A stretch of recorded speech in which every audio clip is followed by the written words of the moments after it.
G'day guys, welcome back to my channel. My name is Wildkard. Thank you for watching the Wildkard Rugby Show. And as always, it is my pleasure and privilege to talk about the greatest game in the world, rugby. And Six Nations Round 3, Scotland versus England, Calcutta Cup, Murrayfield. 4 years in a row, right? Quite an achievement. Not quite the 20 years the Bledisloe Cup has gone to the All Blacks, but 4 years is pretty good effort. For the Scottish, since, last time apparently they've been in England this many times was in the 1890s, before they invented electricity or whatever, right? And, it was quite a historical moment tonight for winning 4 years in a row over the English team. But more importantly, I thought, was that Scotland has finally ended the losing streak, okay? The mid-season losing streak that has been plaguing the team for the last 4 years, right? At least 4 years for the Scotland, where they start the season really well and then they just go, let's go party after beating Italy, guys, and then having the captains and the team members being benched because of it, and they stop that and actually pull themselves together, right? Win in the round 3 against England. So that's another big improvement by the Scotland team as well, and also.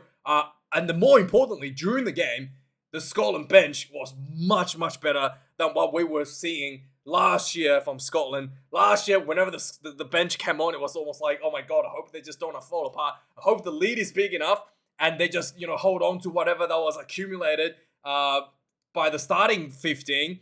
And then, especially with I don't want to bash the player. I felt like with Willem Nel, no longer on the bench. Really, the young guys coming through was injecting a lot more energy coming off the bench.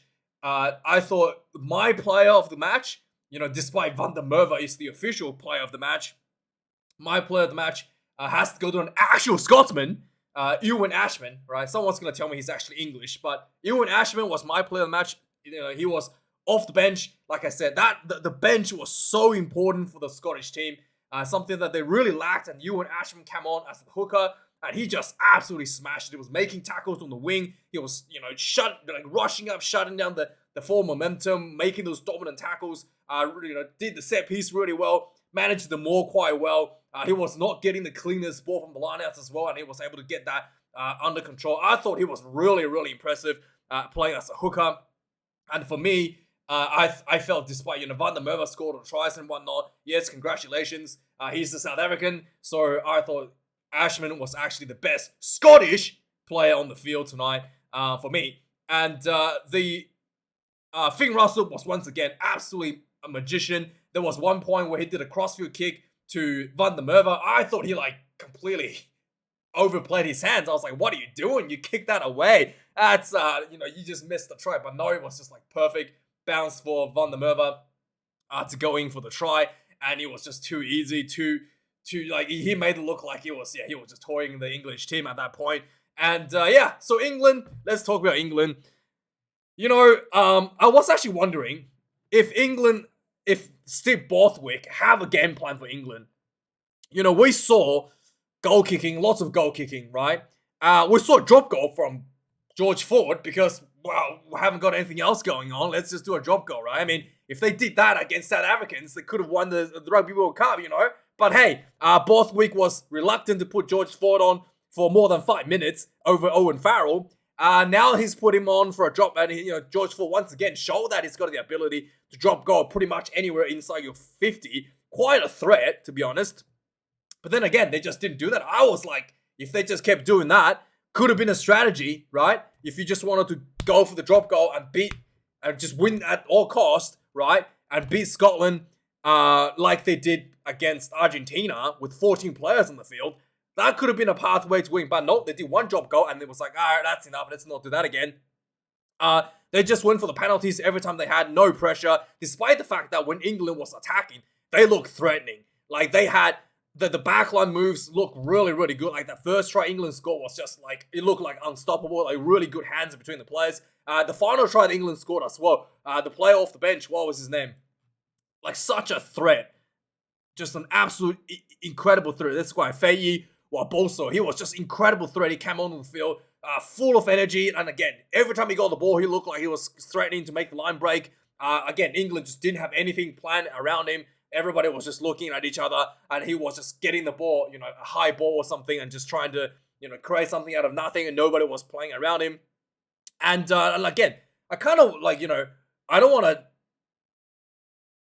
I kind of started to think, right? Is England actually in a better position than Eddie Jones was? The current England team is more talented, more physical than the team Eddie Jones had. Eddie Jones, you can say that it was pretty poorly managed, right? But Eddie Jones had a very clear game plan for England. He knew exactly what he wanted to do. He knew exactly where the kicking game. He knew exactly where the kicking game needs to go. He knew exactly. He knew exactly the where how to win the game, even though it's boring by kicking goals. He knew the players that he needs, to achieve those positions to get England the points that he wants to win the game. Even though sometimes this didn't work out, sometimes it's really boring. But hey, it was there's no matter what you say about Eddie Jones' era, you can't really. There's nothing you can. There's a game plan. Okay, whether it's good or bad, there is one. But I don't know what is the game plan from Bothwick. Someone please tell me what is the game plan. What is the path to victory for England other than just trying to take 3 points and alleviate all pressure that you're applying to the opposition team? Other than that, in fact, if you're gonna just take 3 points and use Eddie Jones' strategy, you're doing a worse job than Eddie Jones because your kicking game is not actually as good as Eddie's. So you're not even doing that to the most efficient, to the most efficiency. You're just I don't know what, relying on your Ben Earls to get breakdown penalties. Is that your game plan?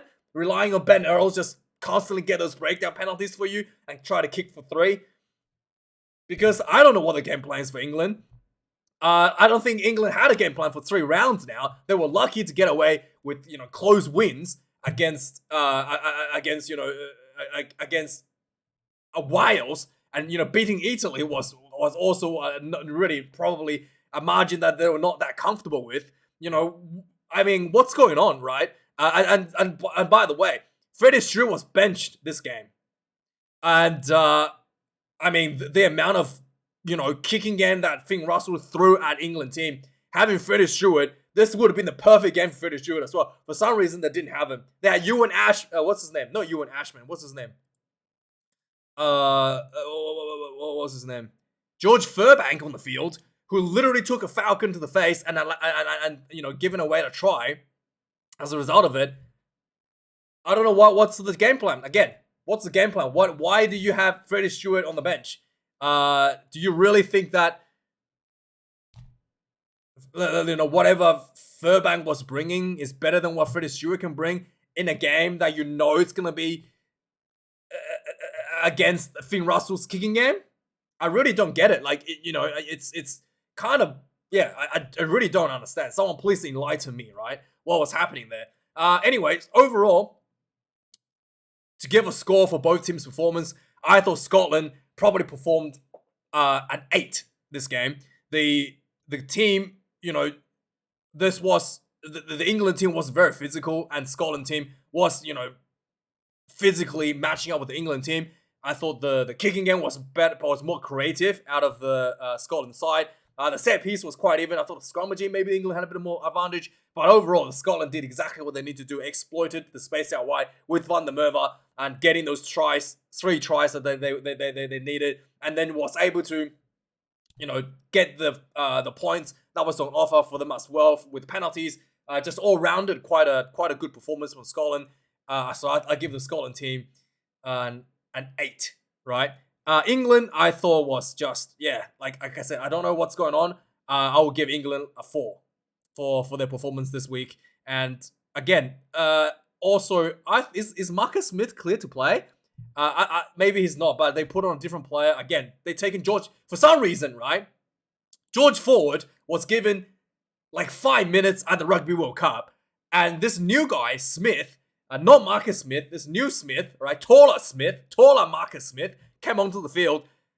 horrendous. Missed the goal right in front, which could have been a massive difference in terms of the score. He was put on the field for like, what, 15 minutes? And George Ford was given 5 minutes at the Rugby World Cup. So I don't know why they decided to do that, to take him off. And again, please enlighten me what the idea is with that. Ollie Lawrence seems a bit of out of touch as well. Like, he threw a few balls, at least one to touch, right? I didn't think that he really didn't like make any impact in the game at all after coming back from injury. Again, is he undercooked? Why is he on the field if he is not 100%? And so I don't know. That's my prediction. So overall, I think the quality of the match was probably about a 5.5. The Scotland definitely carried their portion of the game, and England was just kind of floundering around quite a bit and trying to make the scoreboard look good by kicking 3 points. So let's have a look at the match stats. England 402 run meters, right? Just run. I don't know how they got that many. Is this actually right? England 402 run meters, 2 tries. Scotland 298 run meters, 3 tries. So the Scottish team was absorbing a lot of pressure with a good defense. Oh, another thing, the English defense that we saw, the rush defense that was really effective against Wales, was not there this game. Just really wasn't there this game. No one, at least not nearly the efficiency as well.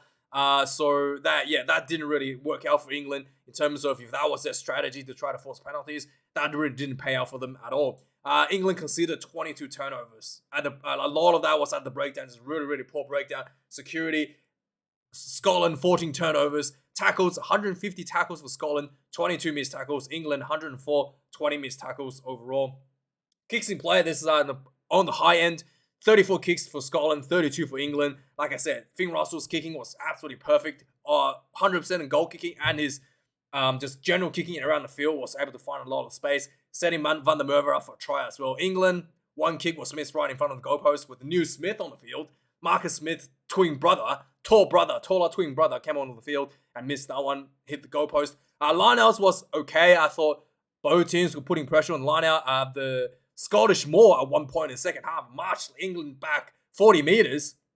For some reason, England Moor defense seems to be a bit 50-50. Scrummaging, the Scotland did lose 1 scrum. I thought this England scrum was a little bit more dominant, but the referee but the English scrum was like short on penalized a number of times for being like early pushing or engaging early. Something that I think Scotland was probably pretty happy about because they were under a lot of pressure. Penalties conceded, 10 against Scotland, only 5 against England. And what? 4 or 5 were kicked, 3 of them was kicked into penalty goals. So, yeah, England overall quite disciplined. And the penalties weren't like, there was maybe like 1 or 2 that was actually offside. There was quite a couple that was just like breakdown penalties as well. So, yeah, England's penalties were like, some of that was even just like forced penalties as well. It wasn't just like, silly penalties. So, England overall was quite disciplined. Scotland conceded 10 penalties, 1 yellow card for Van der Merwe, a lifting tackle right at the end of the game, got himself sent off for a bit of a yellow card as the player of the match was announced for him. So he was just like, yeah, I'm happy to take an early night. He did a Scotty Barrett, I guess, an early night, early finish, hitting the shower a little bit earlier before the game was ended. That's the stats. So let's have a look at what happened at some of the key moments of the game. The game started with a early try to England, actually. Like I said, England looked incredibly good. 4 minutes into the game, Furbank, the Freddie Stewart replacement, proved that, hey, maybe he was the right decision. Scored the first try for England. They basically had a 20-minute scrum. In fact, the scrum was under a bit of pressure going backwards, but it doesn't matter. The backline play was just absolutely sublime. Danny Kerr got the ball, took on the gain line, took on the defensive line, and then just slipped the ball back to George Ford, who then did a really quick pass as he went into the tackle to Daly, and then Daly found himself basically a bit of an open gap in midfield, slips through a gap, and then another pass out wide to Furbank, which is like wide open, went through for the first try, pretty much under the goalpost. 7 points to 0. England lead already 5 minutes. And then looking at this play, it was looking like this could be a blowout for England. Like, it was just so good, so smooth, so sublime. But this is pretty much the only time they did this. The England attack looked like they knew what they were doing for the entire match. Okay, like I said, it's almost like England just forgot how to play. Yeah, so we never saw this again. This beautiful set of play was never played again from England's side. 40 minutes into the game, England looking pretty strong. Actually, both teams were kind of scrappy, to be fair. But England was definitely the stronger than the Scotland team. Got a penalty, of course, after scoring that beautiful try with all these working, cogs clicking, everybody in a good momentum. What should we do with all this positive energy that we have in the team? Let's just kick 3 and just throw all that out of the window. Okay, so England taking the 3 points, throw it out of the window. Okay, 90 minutes into the game, 10 points to 0 for England. 90 minutes in the game, the Scotland had a scrum. They basically got the ball to center field. Hugh Jones got a short ball from his inside center to Pelotu, just punched through a massive gash right in the middle of the field. He ran down the field, and there was just, as the fullback sweeping up on him, he just threw the ball over top to Van der Merwe, in for the try. 10 points to 7. Scotland claw back, close the gap to 3. 29 minutes into the game, like I said, Furbank gets falconed in the head by a George Ford pass. He completely missed the catch and then just smacked him in the head. The ball went to the Scotland side. I think it was Hugh Jones that scooped it up and then just did what he does best. Ran into the defense line and then created space for our Y. Pass to Van der Merwe, and it was 1-on-1 Van der Merwe against Ben Earl. Despite the fact that two guys look about the same size, but Van der Merwe is like a Ferrari comparing to, I don't know, something, to a Range Rover, I guess. And then, Van der Merwe just completely dominated Ben Earl with speed out wide. What's his name? Slade swept across and tried to take him out from behind, but which is too big, too fast. Van der Merwe shrugged him off as well, and then just punked it, just full speed down the sideline. Try time. 14 points to 10. Finn Russell converts this one from the side. 34 minutes into the game, penalty to Scotland, right in front, middle of the field, and Scotland says, "We'll take that." Finn Russell kicks this one. 17 points to 10. Playing a bit of England's game. Immediately after this points was scored, England was in a bit of front foot, a bit of energy. George Ford takes the drop goal, 40 minutes out. Again, if this was your strategy, go for it, right? But it was just literally England don't know what to do, and let's just keep the scoreboard close, so we can just kick our way by 3 points to victory. That's kind of the mentality. So they did get this one, but no, that was the only drop goal. Unlike the 3 drop goals they did, or 4 drop goals they did, I think it was 3 or 4. I guess Argentina, this was the only one they did against Scotland. 17 points to 3. Could have won the World Cup. But no, didn't happen. Didn't win the Calcutta Cup there with drop goals. Second half, 44 minutes in the game. Hat-trick Van der Merwe gets his try already. And you were hoping that he might get the 4th one, but no, that was it. Basically, Cameron Redpath got a ball inside the Scottish half, and he just spun around and found himself a gap. And just confused everybody. He found himself a gap and ran down on the field. And then just, he got about, just outside the England 22, essentially. The ball came out really quick. And then Finn Russell just quick ball. The ball went to Finn Russell and he just crossed to a kick. I thought it was what are you doing, Finn? And then immediately I was like, whoa, yes, what a kick. So he just kicked the ball and it looked like it was going to just go out. And the ball just sat up perfectly for Van der Merwe to pick up, to catch on the chest and run him for his hat-trick, 24 points to 13.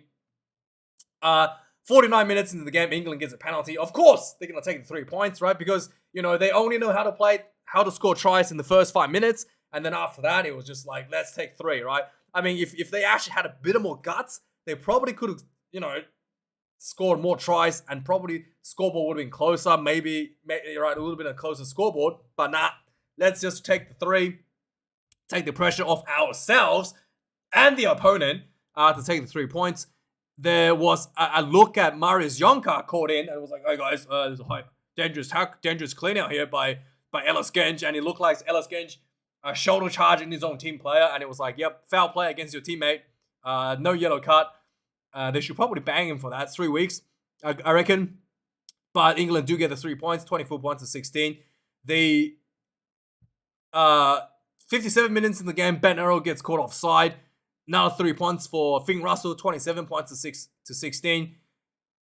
A few minutes later, 63 minutes into the game, breakdown penalty. Again, England was just not really clinical enough at the breakdowns. Scotland was just flooding it and then got one. This one was just under the 40-meter line, 40 meters out. Finn Russell kicked this one way too easy, 30 points to 16. And then 66 minutes into the game, immediately, essentially after the 3 points kick, the kickoff, England won the ball back. Maori Itoje, was playing without his headgear. This is the first time I've seen him play without a headgear. He looked like a completely different person. But it looked like he was, really trying to throw the kitchen sink at the Scottish team. I think he won the ball as well, right from the kickoff. And the ball went to a few phases. It was, in the ruck. And then the new guy came on, Feiyu Waboso. He was basically hiding himself behind the rock, and he just bolted himself into the blind side onto the 10 channel, and then he's an opposite number. Redpath was not expecting this. He just ran straight through him, and try time for England immediately. 20, and then this was pretty important conversion. This wasn't a hard kick. It was tiny bit of angle. Again, George Forward got this one, but Marcus Smith's twin brother, a taller blonde twin brother, came on, kicked the ball, hit the goalpost. And if he hadn't hit the goalpost, this would have been 30 points to 23. And if England all they have to do is score a converted try to level the game, and there's a completely different dynamic, right, when that's the case. But he hit the goalpost, so now England have to score twice at least to win the game. It was just a really not ideal, especially considering how easy the kick was. And again, why did you take him off? 66 minutes. Why is George Ford off the field after 60 minutes? I'm sure George Ford can play more than 60 minutes, right? So both we apparently can't give George Ford more than 5 minutes at the World Cup, but, this rookie is going to give him 15 minutes on the field. Missed the kick, and, with the last 10 minutes of the game, it was just a lot of stoppages with a lot of drop balls, and I thought the last 10 minutes went for 3 hours, to be honest. It was just... I don't know if because I want Scotland to win or whatnot, but it just felt excruciatingly slow. Finally, the 77 minutes of the game, Scotland had a maul that marched about 35 meters into the England half, only to lose the ball. And then 78 minutes of the game, Van der Merwe makes a tackle on an English player, dumps him on the ground, high tackle, yellow card, TMO review. And then finally, 79 minutes. And Scotland at this point was just trying to go for the trying to go for the maul. Every time England players ran in, the Scottish team just tried to hold them up for a maul and then try to go for the scrum because that runs down the clock, right? So Scotland was successful in doing that 79 minutes, and then they held England up for a maul. They go for the scrum. Finn Russell kicked the ball out for the 4th straight win for Scotland in the Calcutta Cup. There was a few, Scotland was able to get a few,